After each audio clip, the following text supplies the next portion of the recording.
오늘 저에게 주신 하나님의 말씀 구약성경 잠언서 23장 31절 말씀입니다. 다 찾으셨으면 저희 함께 봉독하겠습니다. 포도주는 붉고 잔에서 번쩍이며 순하게 내려가나니 너는 그것을 보지도 말지어다. 아멘. 기도하겠습니다. 하나님 아버지, 지난밤에도 저희를 하나님의 은혜 가운데 붙잡아 주시고 모든 시험과 미혹 가운데서도 하나님의 뜻을 조차 살아갈 수 있는 은혜를 베푸사 오늘도 하나님께 나와 말씀과 기도로 시작할 수 있는 은혜 주신 것 감사드립니다. 오늘도 저희의 생각과 저희의 삶을 하나님 주장하여 주셔서 하나님이 원하시는 길을 따라감이 우리의 육신의 요구를 따라가는 것보다 귀하게 여길 수 있는 저희들 되게 하시며 복된 길 갈 수 있도록 인도하여 주옵소서. 간절히 바라오며 예수님의 이름으로 기도하옵나이다. 아멘. 오늘은 이 땅의 화려함을 주의하십시오 라는 제목으로 하나님 말씀 증거합니다. 오늘 본문에 보면 포도주가 붉고 잔이 번쩍인다라는 말이 등장합니다. 즉, 이 붉은 포도주가 유리나 금속으로 만든 이 아름다운 잔에 담겨 있을 때 그것이 빛을 받아서 넘실거리며 반짝이는 그런 아름다운 모습을 묘사한 것입니다.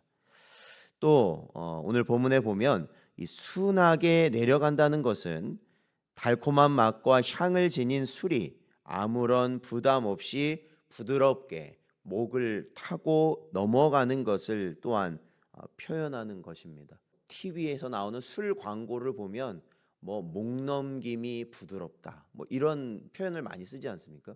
그러니까 이미 이 잠언에서도 우리에게 보여주고 있죠. 그래서 이 목 넘김이 부드럽다라는 것은 이 생각만 해도 입맛을 다시게 되는 이 매력적인 그러한 맛을 표현한 것이다라고 볼 수 있습니다. 그런데 술이 이처럼 매력적인 모습으로 사람을 유혹하는 것은 이 동서고금을 막론하고 이 공통적인 것이라고 할 수 있습니다. 그리하여 오늘날에도 대부분의 술을 보면 우선 빛깔부터가 수정같이 맑거나 아니면 붉은빛 혹은 황금색 등으로 시각부터 자극하는 것이 대부분입니다. 그러니까 술을 보면 그냥 저희가 아는 소주와 같이 맑고 투명한 것만 있는 게 아니라 어떻습니까? 빛깔이 굉장히 아름다운 술들이 엄청나게 많다라는 것이에요. 그냥 색만 보고 있어도 이렇게 마시고픈 마음이 드는 그러한 술들이 많이 있다라는 겁니다. 그리고 여기에다 무슨 성분을 함유하여서 이 목 넘김을 좋게 하거나 혹은 이 술도 그냥 술이라는 게 어차피 몸에 해가 되는 거긴 하지만 거기에 온갖 좋은 걸 많이 넣죠. 천연 안반수로 술을 만들었다든지 아니면 이 몸에 좋은 약초를 넣었다든지 그렇게 해서 그러한 것이 먹으면 먹을수록 몸에 좋다라는 인식을 주고 그러한 현란한 광고 문구를 사람들로 하여금 보게 하여서 마시지 않고는 견딜 수 없게 왜? 좋다고 하니까 한번 먹어봐라 이거죠. 아니면 그렇게 독한 거 아니고 맛있으니까 이게 술이긴 술인데 맛있다 이거예요. 먹어보면 그래서 또 한번 먹어보라고 이렇게 광고를 하고 사람들이 권한다라는 것이죠. 예를 들면 우리가 보통 이 칵테일이라는 것이 있지 않습니까? 이게 이 아까 여기에서 말하는 술에 딱 맞는 게 아마 칵테일 같아요. 색깔도 이쁘고 향도 좋고 그리고 이 넘길 때 그 맛이 또한 굉장히 좋다는 거죠. 그러다 보니까 사람들이 편하게 그 술을 대하는 것 중에 하나가 칵테일인 것 같아요. 그렇다면 이러한 것들이 의미하는 오늘 본문에서 의미하는 것은 무엇인가? 앞서 29절부터 30절에서 살펴본 대로 이 술이라는 것은 결국에는 인간을 이 파멸로 이끌지만 그 화려하고 매력적인 유혹으로 인하여 이 치명적인 해악을 끼치는 것임에도 거절하지 못하고 유혹에 빠져들게 된다라는 것입니다. 이러한 예는 음흉한 음모를 마음속에 품은 이 사기꾼들의 경우에도 마찬가지라는 거죠. 이 사기꾼을 보면 그들의 첫인상이 어떻냐? 결코 이게 사기꾼처럼 생기지 않았다라는 겁니다. 특징이 그거예요. 사기꾼은 절대로 사기꾼처럼 생기지 않았다라는 게 특징입니다. 그들을 보면 대부분 어떠한 말을 하냐? 상대방이 듣기에 아름다운 말들을 하고 또 매너가 있고 너무나도 이 신사적인 그러한 모습을 갖고 있기 때문에 그 사람이 절대 사기꾼이라고 인식될 수 없는 것이죠. 또한 이러한 유흥가를 보면 예외 없이 화려한 조명과 고급스러운 장식에 짙게 분장한 여인들과 술로 사람들을 유혹한다라는 것입니다. 그러니까 휘황찬란하다 이런 말을 쓰는데 뭐 그런 곳에 이제 그런 화려한 거를 보지 못하던 사람들이 그런 걸 보게 되면 어떻게 되느냐? 소위 눈 돌아가게 된다 이거예요. 눈 돌아간다. 와, 너무 막 화려하고 아름답고 뭐 평소에 볼 수 없는 것들이 막 진기하게 있으니까요. 거기에 마음을 다 빼앗겨 버린다라는 것이죠. 그리고 사이비 종교 같은 곳에서도 어떻습니까? 번쩍이는 우상을 앞세우고 교리 또한 지금 당장이라도 내가 원하는 것들을 그냥 다 해결해 줄 것 같은 그러한 것이 거기에 있다. 이런 마음을 주게 되는 것이죠. 그리하여 어리석고 단순한 사람들은 바로 이러한 겉모습에 미혹되어 쉽게 함정에 걸려들게 된다라는 것입니다. 그런데 사실 이는 어쩌면 너무나도 당연한 것입니다. 왜냐하면 우리는 이 영적인 구조를 알고 있지 않습니까? 왜 그러느냐?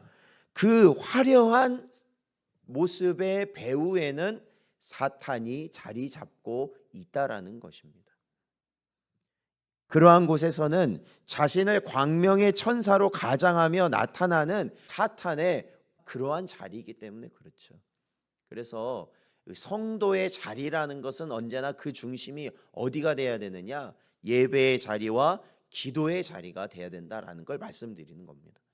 벌써 우리가 예배의 자리와 기도의 자리를 조금씩 벗어나 있는 나의 모습을 본다면 벌써부터 우리는 어떠한 마음가짐이냐? 벌써 하나님을 향한 마음보다는 내 마음이 다른 것들로 인하여 굉장히 복잡하고 어지러워져 있다라는 것을 우리는 보게 됩니다. 그렇기 때문에 그러할수록 나의 자리를 지켜야 된다. 그러지 못하면 결국 세상에 보여지는 화려하고 내 마음을 채워주는 하나님의 말씀이 아니라 내 마음에 드는 그 자리에 내가 가 있다라는 것입니다. 그것은 하나님이 결코 원치 않는 것이시죠. 마태복음 7장 15절 말씀을 보면 거짓 선지자들을 삼가라. 양의 옷을 입고 너희에게 나아오나 속에는 노략질하는 일이라 주님은 말씀하셨습니다. 화려하고 아름답고 내 속에 있는 것까지 다 꺼내줄 수 있을 만큼 나에게 잘해주는 사람 주의해야 된다라는 것입니다. 오히려 주의해야 된다. 오직 우리가 바라보고 의지할 분은 우리 주 예수 그리스도 한 분이기 때문에 그렇습니다. 그러므로 성도 여러분, 우리는 인간을 파멸로 이끄는 것들은 대개 그 모습이 화려하고 매력적으로 보인다는 사실을 기억하시기 바랍니다. 그 겉모습에 미혹되지 않도록 우리는 항시 깨어 있어야 한다는 것입니다. 그리고 너는 그것을 보지도 말지어다 라고 오늘 말씀하고 있습니다. 이 본절의 말씀처럼 그러한 악은 바라보려는 생각마저도 버려야 한다라는 것입니다. 그렇죠? 성경에서 말씀하시고 있지 않습니까? 악은 그 모양이라도 버리라는 것입니다. 모양. 그 자체가 악이 아니더라도 그것을 표현하는 것들이 있다면 버리라는 것입니다. 아무리 그것이 재미있고 아무리 그것이 나에게 유익이 되고 아무리 그것이 정말로 모든 자들이 아무렇지 않게 하는 것이라 할지라도 그것이 악의 모양만이라도 닮아 있다면 그것을 우리 삶 가운데 걷어내야 된다라는 것이죠. 그리고 오직 하늘 본향을 바라보며 진리의 길을 걸어감으로써 땅에서는 함정을 피하고 하늘에서는 영원한 생명과 영광을 얻는 자들이 돼야 할 것이다 라는 겁니다. 오늘도 이 새벽에 저희들이 주의 말씀을 듣고 시작하는 게 무엇이겠습니까?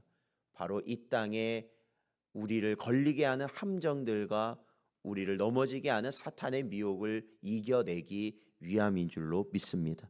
오늘도 주신 말씀을 우리 마음에 잘 새기고 죄의 미혹을 이기고 승리하는 복된 여러분 되시기를 주의 이름으로 축원드립니다.